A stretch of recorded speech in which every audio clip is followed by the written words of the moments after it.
முறையிடுங்கன்னு சொல்ற. மோடி இளைத்தனி ஆறு கடப்பல முகமன் மொழிந்தவனே, தர்மன் அபிமன்யுக்கு சொன்ன வார்த்தை நீ சொல்றா மகனாரு.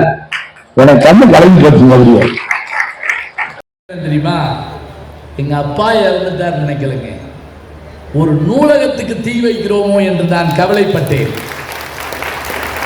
எந்த நேரத்தில் எந்த பாடலை சொன்னாலும் அந்த பாடலோடு பொருளை சொல்லக்கூடிய ஆற்றல் அவருக்கு உண்டு. பார்வை இல்லாமல் 2 வருஷம் பாடல் நடத்திருக்காரு. அவ்வளவு மனசுல வச்சிருப்பார். 4ஆம் தமிழ் சங்கத்தில் படித்தவர் பாண்டித்துரை தேவர் அவர்கள் உருவாக்கிய பாலவனத்தை ஜமீன்தார் பாண்டித்துரை தேவர் மதுரையில் உருவாக்கிய 4ஆம் தமிழ் சங்கம், அங்கே படித்தவர் எங்கள் அப்பா. எதுக்கு சொல்ற பாருங்க, எங்கள் அப்பாட்ட நான் கற்றேன், சில நேரங்களில் அடியோடு பெற்றேன்.